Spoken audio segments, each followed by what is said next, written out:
Começando aqui nesse novo vídeo, a parte da instalação propriamente dita, o que que a gente tem? Depois que a gente dá 2 cliques lá no exe que está dentro da ISO, ele pergunta, né, se você quer deixar o Automatic Updates para SQL Server. Eu particularmente nunca deixo isso habilitado, porque quando eu vou instalar SQL, eu quero que ele instale a versão que eu quero, e aí caso eu necessite de um cumulativo update, eu baixe o executável offline e faça a pós-instalação. Beleza? Para eu ter o maior controle aí dos ambientes que eu administro. É assim que eu faço, tá? Então a gente dá um next, tá? Ele vai fazer algumas checagens, tá procurando se existe algum upgrade, cumulativo update. Só que ele vai dar meio que um skip nesse cara aqui, tá? Porque eu não marquei lá para ele procurar updates e nem deixei habilitado o automático update. O que que ele diz aqui, ó? Completou com sucesso 4 operações. Então ele fala que completou essas 4, tem um warning. O warning é referente ao meu firewall, porque tem algumas portas fechadas, tanto para entrar inbound e outbound rules do meu firewall aqui na minha máquina, tá? Mas isso é só um warning, não impede de você instalar. Então, eu atendo os pré-requisitos, como eu falei anteriormente, tá? Então, eu tenho tudo certo para instalar SQL Server e eu só preciso dar o next aqui. E aí, muito importante, eu vou abrir aqui o Configuration Manager para mostrar uma coisa para vocês. O que, que ele está dizendo aqui, o meu SQL, tá?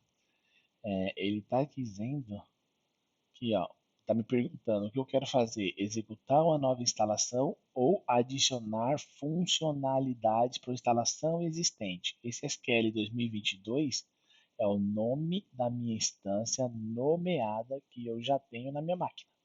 Então, essa instância nomeada, SQL 2022, eu poderia adicionar ou remover funcionalidades. Putz, eu instalei o SQL só com SQL e replicação.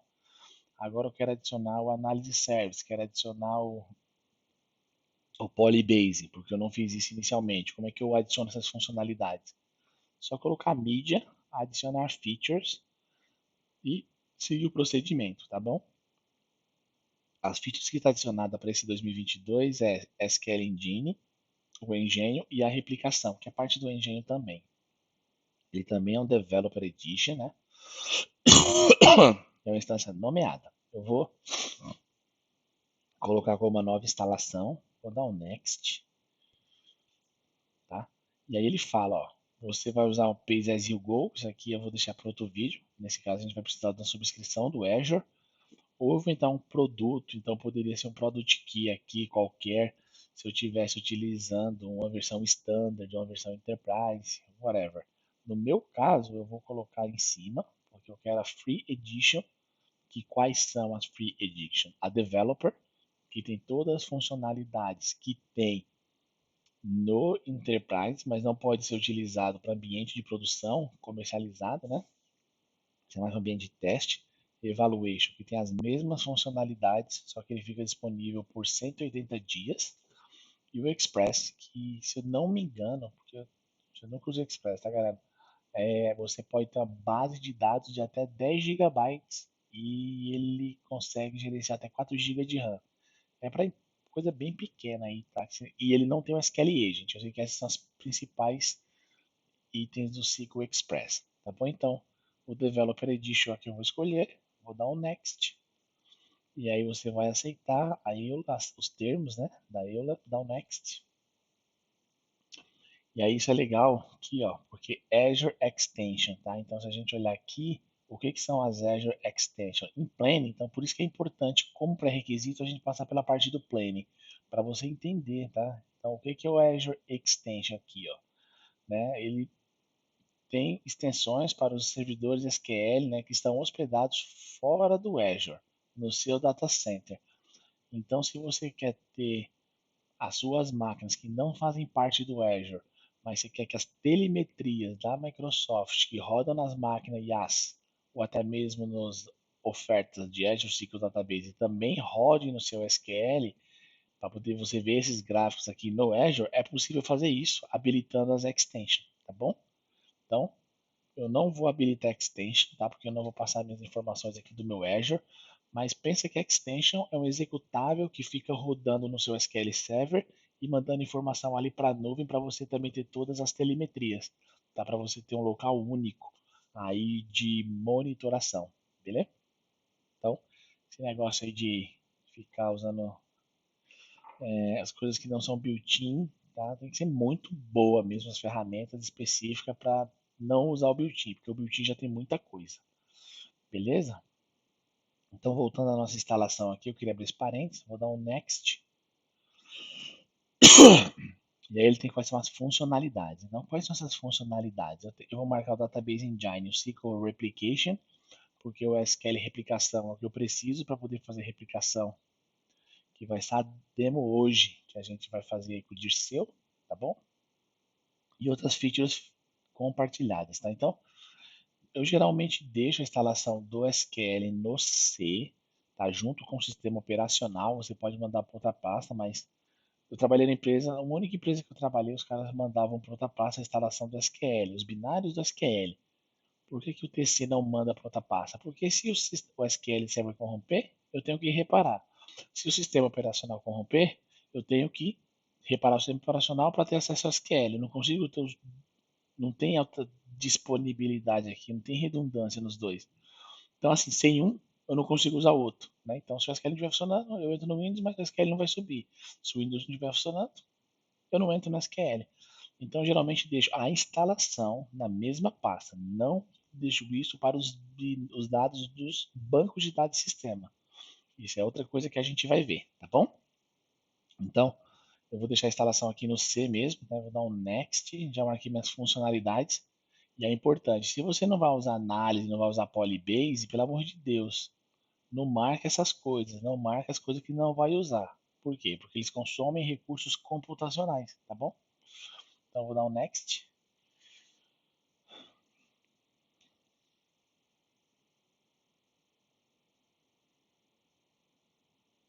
E aí eu vou dar um Next e ele vai trazer alguma coisa aqui, ó.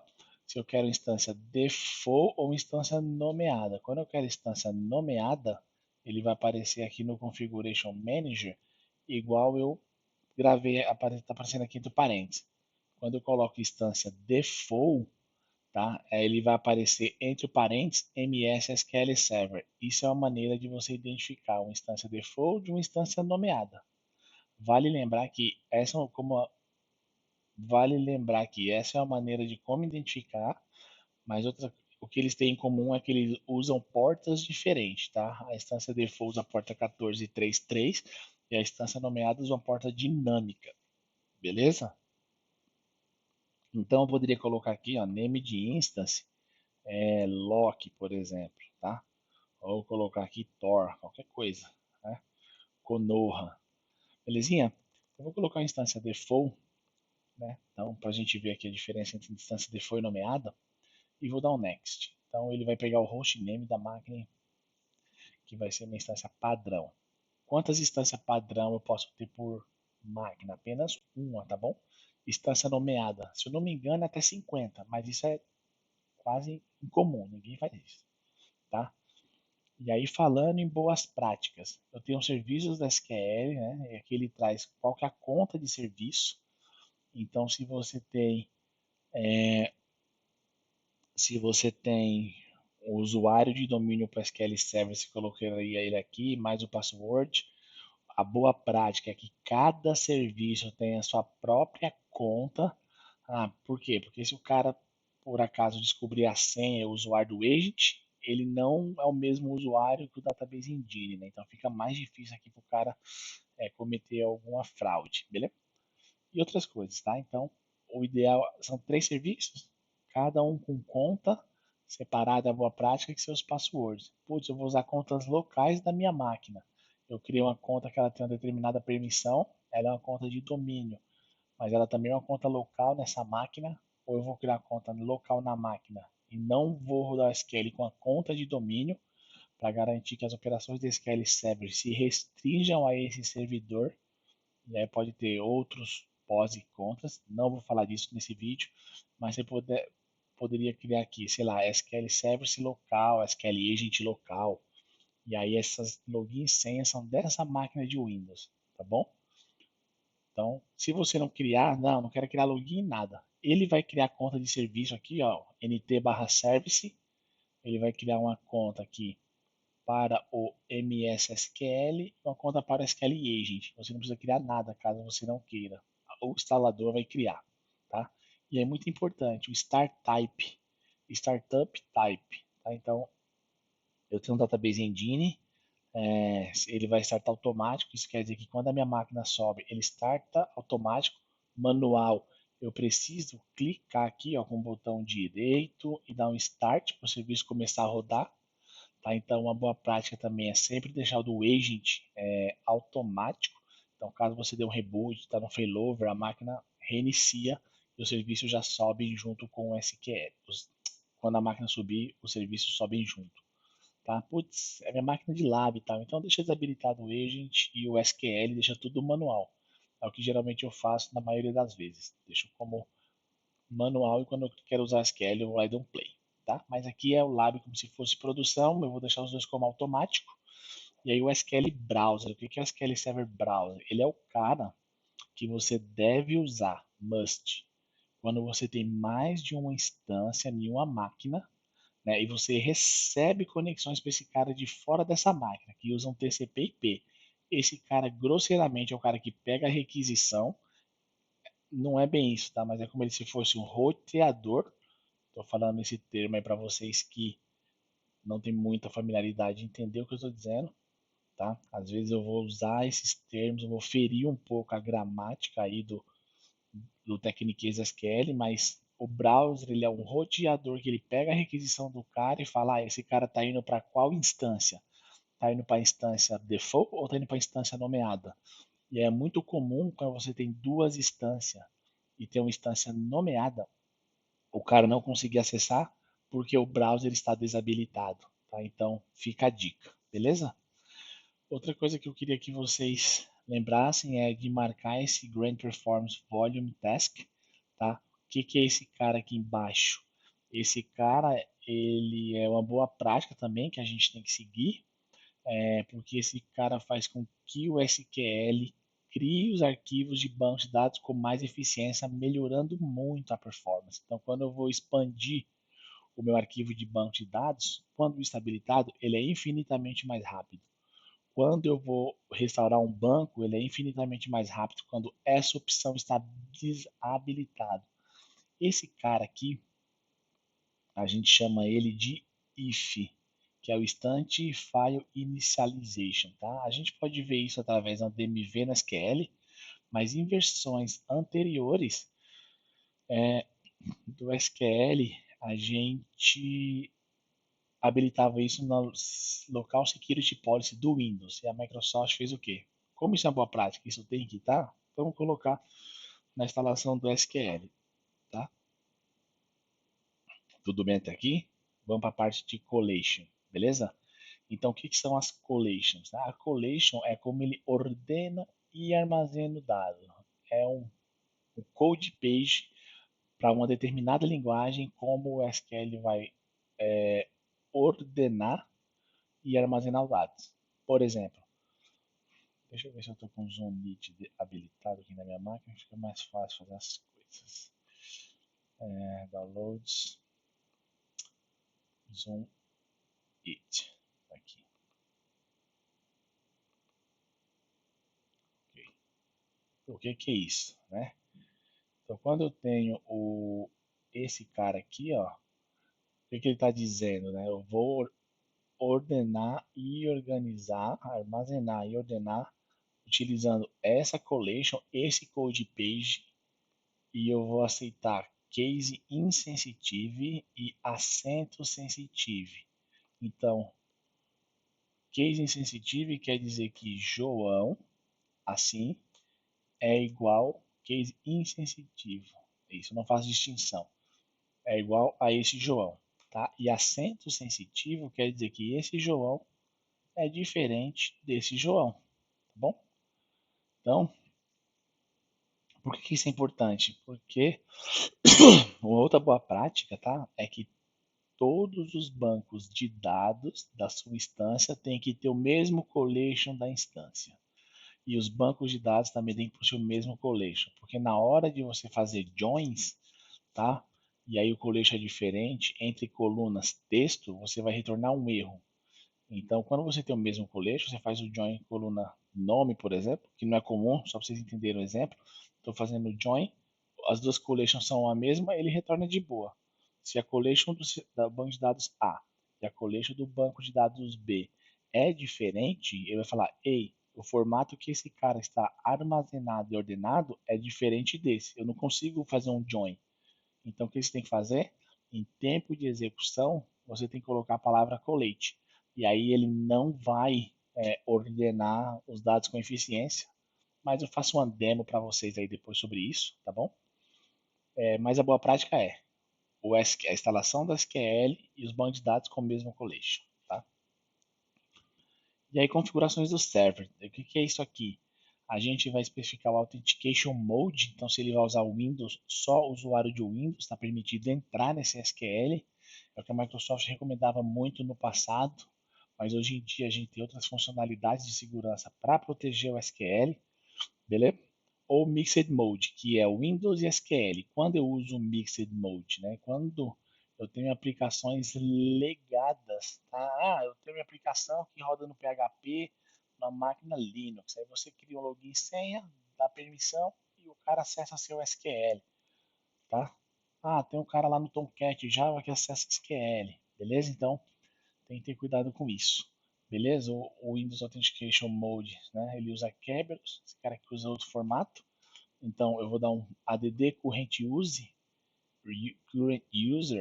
tá? Add current user, que ele vai fazer o seguinte, ele vai adicionar o login que eu estou instalando agora como sendo SA, tá? Então, como eu escolhi Mixed Mode, ele vai falar assim, ó, qual a senha que você quer colocar no SA. Então, é essa senha aqui que você quer colocar no SA, beleza? Então, colocando essa senha no SA, né? Esse cara aqui você vai ter para conectar. Então, na SQL 2000, se eu não me engano, você podia pôr branco, né? Absurdo isso, mas enfim. Especifica a senha do SA. Além do SA, esse cara também vai estar como sysadmin. Se você é um DBA e tem uma outra equipe, o que é comum? Você adicionar o seu grupo aqui de DBAs, né, da sua instituição, o grupo do domínio aqui. Aí vai fazer com que todos os DBAs tenham acesso ao SQL como SA, beleza?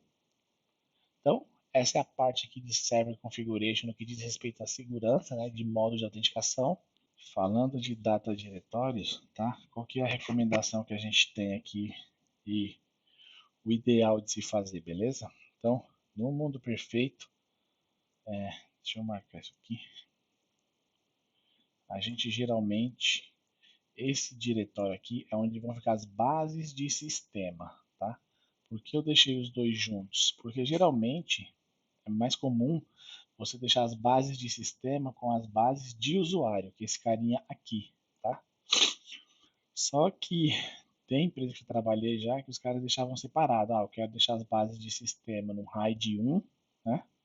Para garantir que o SQL não crash nem nada, tal, fique seguro, e a base de usuário no RAID 5, tá? Então, no mundo ideal, isso aqui seria um diretório, né? Seria um disco físico. Físico não, lógico que agora a gente tem LAN, né?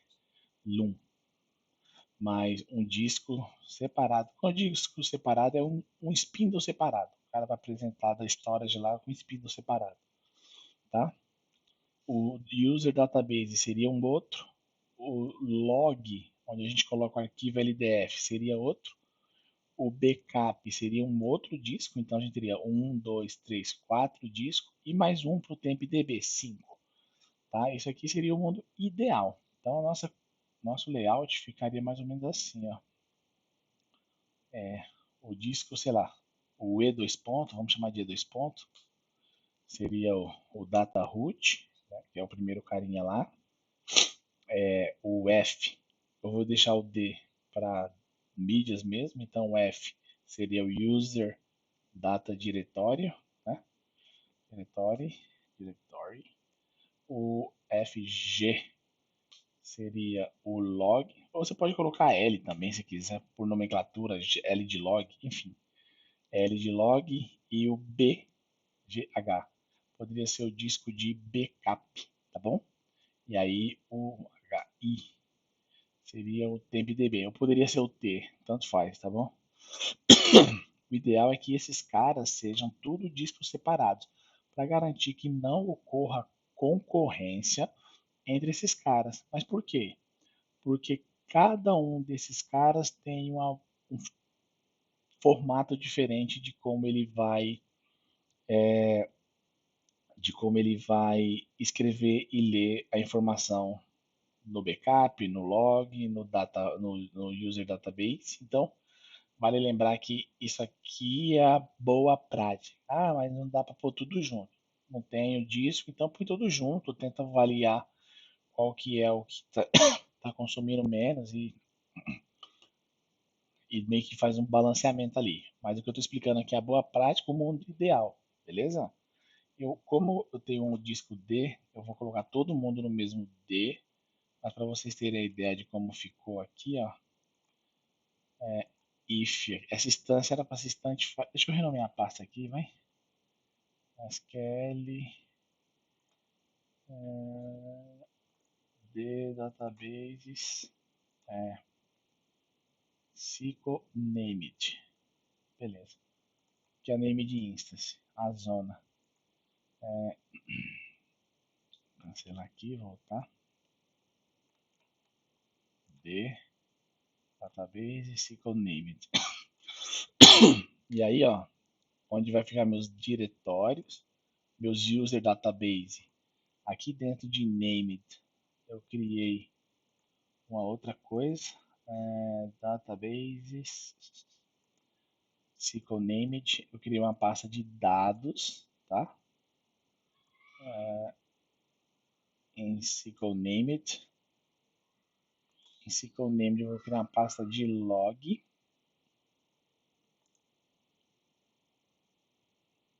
Deixa eu ver aqui, criar a pasta aqui dentro. Então a gente tem a pasta data, a pasta de log, uma pasta de backups. Isso é só para simular, tá, galera? O ideal seria vários discos, beleza? Log, o backup, PKP, né? Então, os system database vão ficar aqui, junto com os user database, beleza? Vai estar a pastinha deles e dos user database, tá? O diretório de backup. Isso é uma boa prática. Tá? E aí, para o TempDB, qual que é a boa prática que a Microsoft tem? É colocar num dia separado, como eu já falei, tá? E você precisa ter mais de um arquivo para o TempDB. A instalação, ele olha a máquina que você tem e automaticamente traz esses arquivos. Então, antes não tinha essa melhoria aqui no instalador. A gente tinha que, depois que instalar o SQL, criar vários arquivos, colocar no outro disco, colocar os arquivos iniciais, o tamanho do crescimento. O que, que ele está fazendo isso aqui? Tudo para você hoje, para garantir que você instale com as boas práticas seguindo corretamente. Então, o número de arquivos é 8, 8 vezes 8, né? É 64 o tamanho, tá? Então, o tamanho inicial dele é 64 vezes 8, porque são 8 arquivos, vai dar 512, beleza?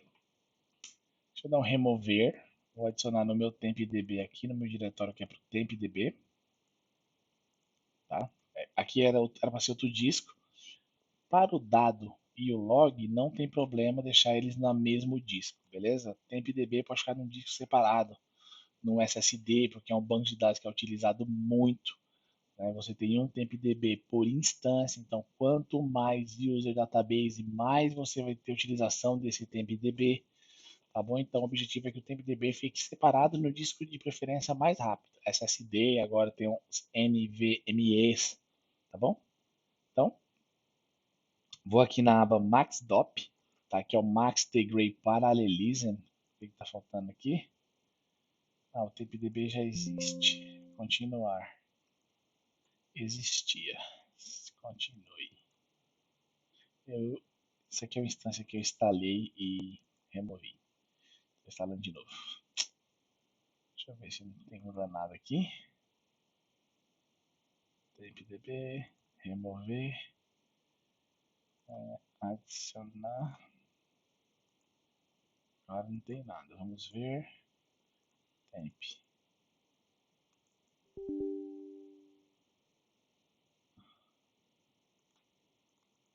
Aonde, Cristo? Está dizendo que existe. Fazer o seguinte. Volta um passo. Pega o temp. Deleta a bendita da pasta. Acho que foi alguma sujeirinha ali. TMP. A instalação. Dá o next. Isso é ao vivo, galera. Não tem negócio de gravar e editar vídeo, não. Databases. Deixa eu dar um refresh aqui. Cadê o refresh? Vamos ver. Será o Katsu? Ah, SQL Named Temp. Tá aqui. Ah, tá. Tinha uma TempDB fora. SQL Named Temp. É esse cara aqui. Beleza. E aí vem aqui no Databases. O que eu fiz corrigir foi assim, galera. Eu criei uma pasta TMP dentro do SQL Named lá. O problema é que ele estava utilizando uma pasta TempDB aqui que eu deletei. Espero que não tenha sido para minha outra instância. Acho que não, porque a instância está no ar, senão eu nem deixaria. Não, não tá. Depois eu vejo isso, tá bom? Então, voltando à instalação aqui, então o que a gente tem? Os dados do root, né, os binários, os user database, os logs, os backups, mais o tempdb, tudo em disco separado, tá? E a gente vai para o maxdop. E o maxdop é quantos processadores eu vou usar por query. Eu não vou entrar no mas não é processador, ele roda isso para plano. Para quem está iniciando agora é o Max Degree Paralelismo, né? Qual que é a minha taxa de paralelismo? Então ele detectou que eu tenho 32 cores e ele vai colocar o Max DOP de 11. Então quer dizer que uma query pode rodar em 11 processador, grosseiramente falando. Eu vou fazer uma live avançada aí, nível 300, 400 de paralelismo, tá? Então, se você quer ver a live de paralelismo, comenta aqui nesse vídeo, beleza? Mas basicamente é quantos processadores eu vou utilizar para uma query. Então, se você, um exemplo bem grosso, só para a galera que está chegando aí entender. Como eu falei, algumas vezes eu vou ferir, né, a gramática. Pensa que você vai ter um DOP de 11 e você tem 32 processadores. Se você chama uma query que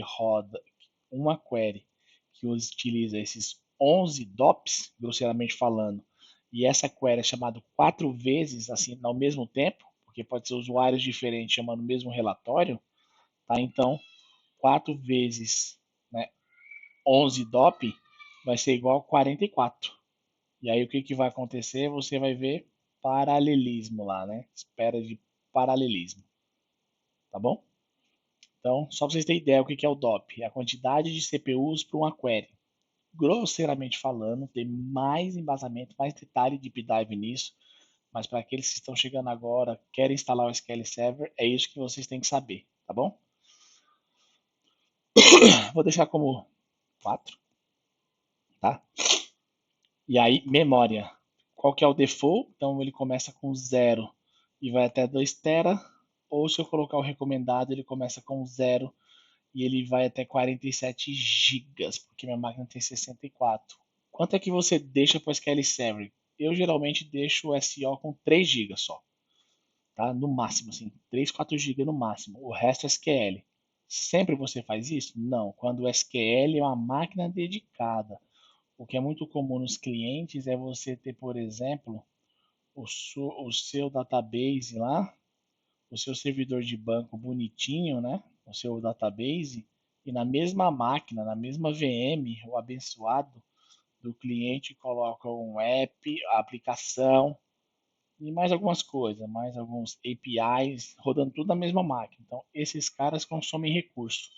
Então você tem que fazer de uma forma que o SQL tenha que compartilhar o recurso com esses caras, o que não é recomendado, tá? O ideal seria que cada um desses caras aqui fosse uma aplicação, uma máquina, uma VM, o banco de dados fosse dedicado. Mas para ambientes menores, que não tem tanto volume, isso aqui atende, beleza? É uma boa solução quando você quer economizar custo. Então vou deixar como default, porque eu vou ensinar como é que configura SQL Server num outro vídeo, tá? E aí eu vou dar um next. A gente não vai falar de FileStream agora. E vou dar um install. Então a gente tem um arquivo de configuração aqui, ó, do SQL, tá? Então eu vou jogar esse cara aqui, ó. Se a gente pegar o endereço aqui embaixo, ele tem o TXT, ó, com todas as configurações de instalação. Eu poderia usar esse cara para instalar outros SQL Servers utilizando as mesmas configurações, só mudando alguma coisa. Beleza? Ah, vou instalar 10 mil SQL igual esse aqui, só vai mudar o dado do TempDB. Ah, faz um PowerShell que lê esse arquivo e manda uma variável e você já fez a instalação. Daria para fazer algo assim, tá bom? Então, essa foi a parte de instalação, beleza? Muito obrigado. E depois que ele instalar, a gente vai fazer a parte de pós-instalação, que vai ser um outro vídeo, beleza? Até mais. Obrigado aí por assistir a instalação.